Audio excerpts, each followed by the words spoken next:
Shalom, shalom, shalom peuple de Dieu, de partout où vous nous suivez. Vous allez sur Charismatique TV, votre chaîne préférée, et vous allez se retrouver dans le cadre de l'émission Nabiso, Espace Charismatique. Dans cette émission, nous parlons de la puissance du nom de Jésus. Nous parlons de l'œuvre du Saint-Esprit, car dans l'Église, il y a Jésus-Christ. Oui, Jésus-Christ est le même hier, aujourd'hui et éternellement. Nabino balandi nabiso nyonso nazali koyebisa bino ete oyo bozali kotanga kati na Biblia, bien sûr ezali histoire, mais liloba na Nzambe ezali s'appliquer jusqu'aujourd'hui na entièreté na yango. Miracle oyo totangaka na Bible esukeli kati na Bible te.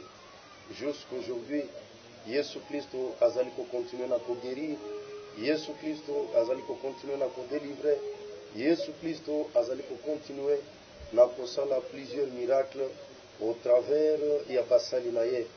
Tozali na makomi kati na mukanda ya Marc chapitre 16 le verset 17. Nazali kotanga na kombo na Yesu, makomi elobi: voici les miracles qui accompagneront ceux qui auront cru en mon nom. Ils chasseront les démons, ils parleront de nouvelles langues. 18. Ils saisiront des serpents. S'ils boivent quelques breuvages mortels, il ne leur fera point de mal. Ils imposeront les mains aux malades et les malades seront guéris. Oui, bien-aimés, c'est la volonté de Dieu. Voici pourquoi le temps des miracles n'est pas révolu, car Jésus-Christ est le même hier, aujourd'hui et éternellement.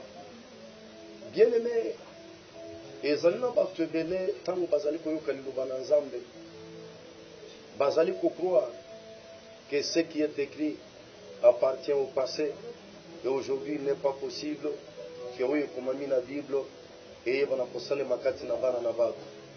Et mon frère et ma soeur, ceux qui osali penser de cette manière-là, osali limiter oyo ezali œuvre ya Saint-Esprit kati na vie chrétienne na yo, osali limiter œuvre ya Saint-Esprit kati na ministère na yo. Nazali koyebisa yo ete le miracle est possible kati na église ya Yesu Kristo. Jésus-Christ continue de guérir. Yesu azali ko continuer na kokangola bakangami. Yesu azali kokoba na kosekisa bawa. Yesu azali kokoba na kosala oyo ezali bikambo ya lolenge nyonso. Ndima na oyo bien-aimé makomi ezali nalingi nayeba na koloba eloko moko. Wana tosala kango en groupe, il est difficile toyeba nani oyo bademo baobéir epai na ye, nani oyo bademo baobéir epai na ye te. Mais ici nalingi kolancer appel epai na mwana na Nzambe nyonso. Quand tu as un problème, mbala mususu exercer foi na yo.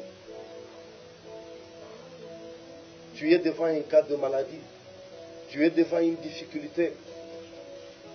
Luka oyeba na ko exercer foi na yo, na ko bengana te mona wana.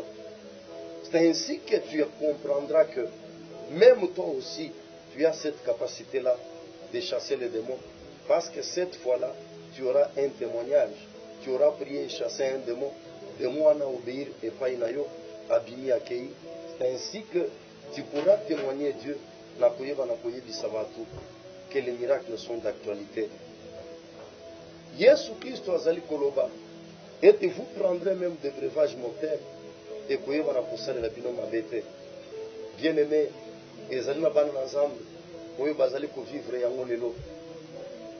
Peut-être ceux qui ont commis la yote, mais ezali na bato oyo ndoki abebisa biloko ya kolia, oyo te mutoazo wa maladi ya kufa, muto alie pe esali eloko moko te, bandoki bango moko batatoli. Ezali na bato batiela même poison na monde physique. Alie biloko batie poison, Nzamba permettre etaye bana kokufa te, bango na ye bakamwe, balobi etaza na Nzamba. Ezana bato bazo ba photo na bango, bamema yango na monde ya kindoki, bamema yango na bandako ya banganga, nyonso basali esimbi te. Batu basilipar kotatola ete tomaka fotono na ndako ya nganga. Komeka tosala nyonso esimba te. Oui, Jésus-Christ est le même hier, aujourd'hui et éternellement. Azali koloba, vous imposerez les mains aux malades et les malades seront guéris.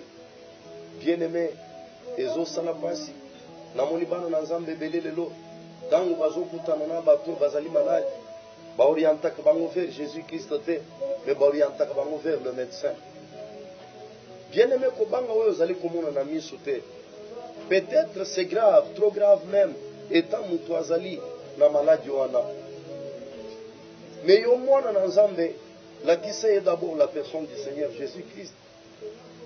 Yebisa ye kende na église basali na nzambe basambela mpona yo e Yesu Kristo akoyeba na kobikisa yo. Bien-aimé, baminganga bazali limité jusqu'aujourd'hui.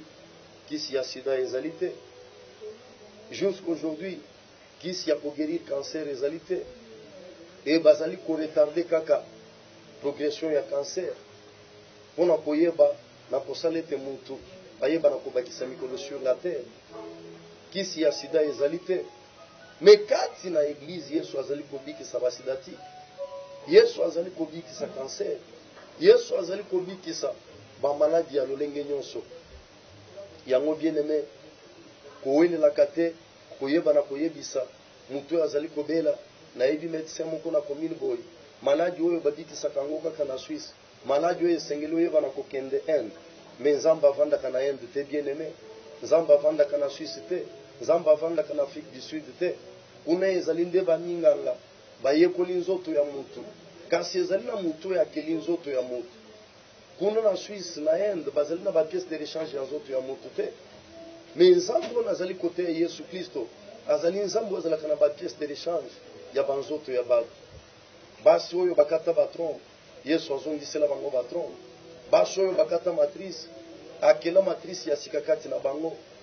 Bien-aimé, c'est pour te dire que Jésus-Christ est le même hier, aujourd'hui, éternellement. Et nulle part ailleurs bakolobela miracle.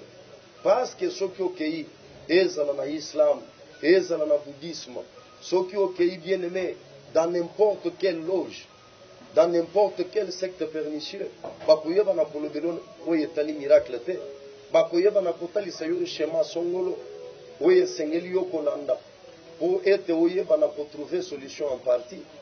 Mais awa ngai nazali kolobela yo mutu moko, c'est Jésus-Christ Nazareth, le Dieu ressuscité que je suis en train de prêcher. C'est Dieu qui guérit n'importe quelle sorte de maladie. C'est Dieu qui guérit n'importe quelle sorte d'infirmité. C'est Dieu qui ressuscite même les morts. Bien-aimé, maladie oyo ozana yango ezali ko représenter le voyage na yemoko. Sur ce même miracle,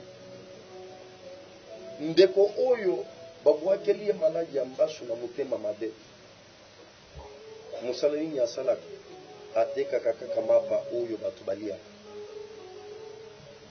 Me nzambe asali ye ngolu, apesi ye clientèle kaka na coin oyo atekaka te.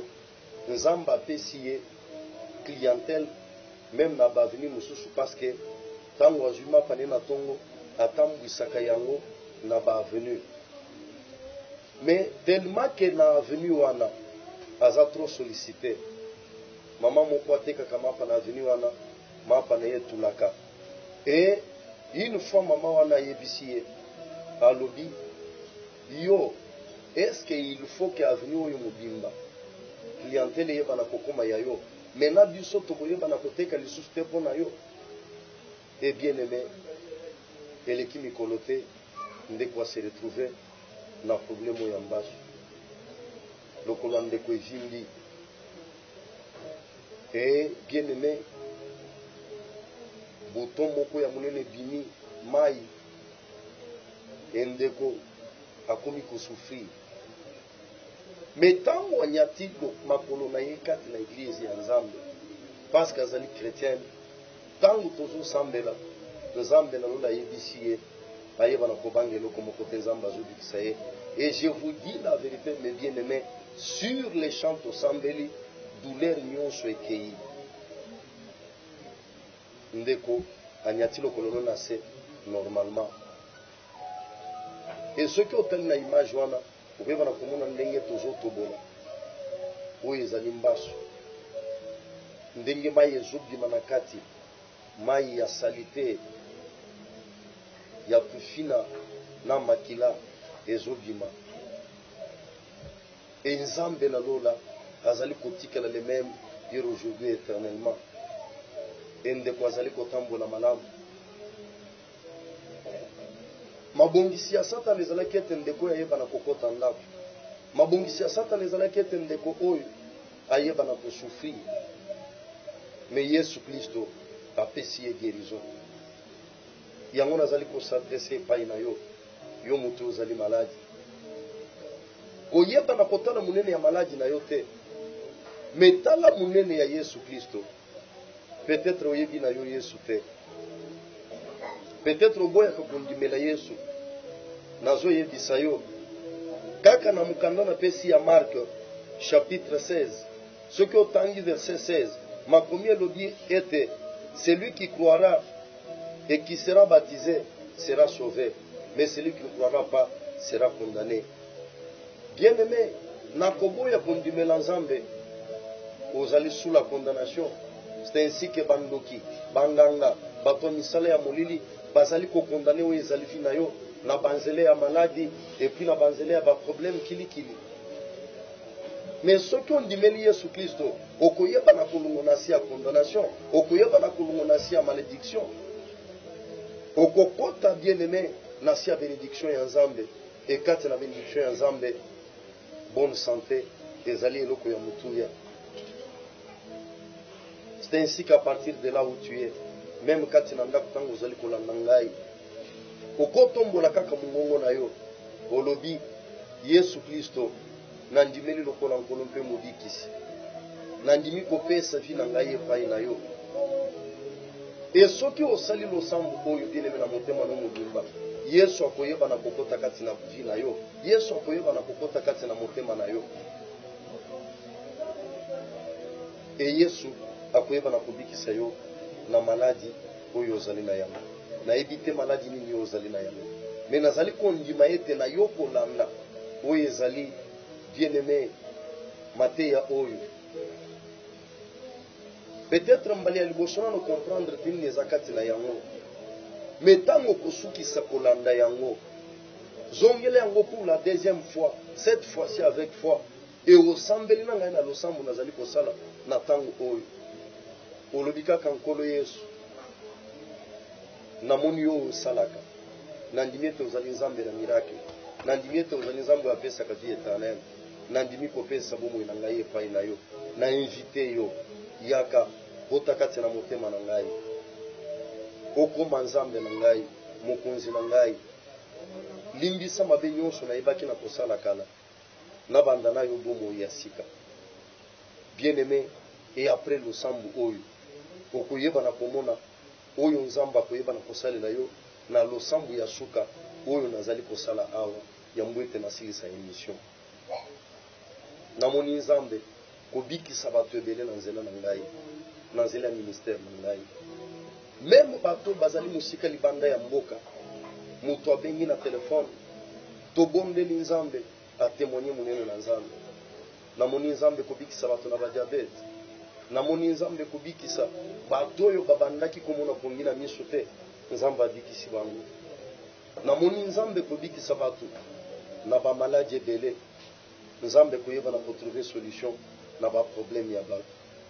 Yo ozali moindre te ya babo byanga mibana na Nzambe. Mais un seul problème, c'est la foi.